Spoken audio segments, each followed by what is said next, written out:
आप कल्पना करते चलिए, पितामह भीष्म ने विवाह नहीं करने की प्रतिज्ञा की और उस प्रतिज्ञा के फलस्वरूप उनको क्या मिला? उनको ये बल प्राप्त हुआ कि 10,000 सेनापतियों को मार डालते थे रोजाना। सेनाओं की तो गिनती नहीं है महाराज, इतना बल, इतना तप और इतनी लंबी आयु की मृत्यु भी नहीं आ सकती उनकी वर्णन के बगैर, इच्छा मृत्यु। और सुनिए, मन बुद्धि में कमजोरी हो और इंद्रियां शिथिल हो, बार बार भोग मांग रहा हो मन और बुद्धि को, विवाह जल्दी करो, देर मत करो बिल्कुल। मानसिक रूप से भी अगर विकार पैदा हो रहा है शरीर में तो विवाह कर लेना चाहिए।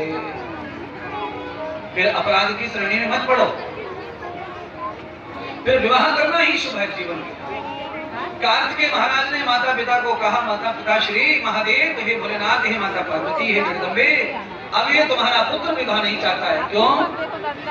मैंने तीर्थों में जो देखा, जो पढ़ा, जो सुना, उसे सुनकर मेरे मन में वैराग्य हो गया है। अब मैं केवल, हे भोलेनाथ, अब मैं केवल आपके स्वरूप का ध्यान ही करना चाहता हूँ, अब मैं विवाह नहीं चाहता हूँ। अर्थात मैं आपकी सेवा करना चाहता हूँ, मैं आपके ध्यान में रहना चाहता हूँ। अब मुझे विवाह नहीं करना, अब झंझट में नहीं पड़ना है। अब 3 साल हो गए, तीर्थ हो गए, सब ज्ञान हो गया, और ज्ञान हो के अज्ञान में क्यों कूदना?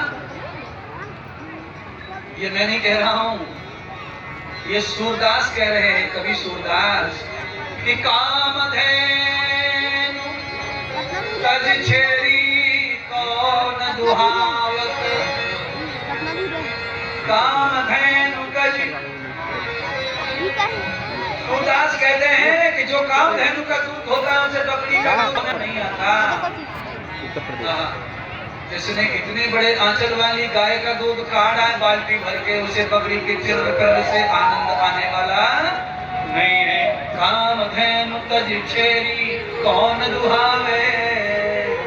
ये राजा महाराजाओं, जो भगवान श्री कृष्ण के गीत गाता है वो संसार में किसी भी राजा के गीत गाने वाला नहीं है।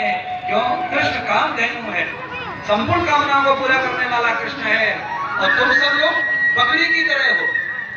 तुम्हारे पास कुछ नहीं है, तुम्हारे पास में दिन भर भोग के सिवाय कुछ नहीं है।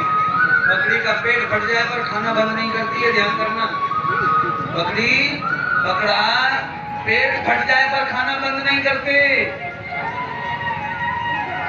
और बकरी से ज्यादा जल्दी मुंह कोई चला नहीं सकता धरती लोक में। बकरी कैसे मुंह चलाती है बता दो? ये बकरी मुंह ऐसे चलाती है महाराज, इतनी गति खा लेती है, पूरे खेत में घूम जाती है, सभी पत्तों को टुकड़ा कर देती है। और हाल क्या है बकरी का? खाती जाती है और निकालती जाती है, खाती जाती है और निकालती जाती है। इसीलिए बकरा बकरी को कामी माना गया है। दक्ष प्रजापति के सिर पर इसीलिए बकरे का समय आया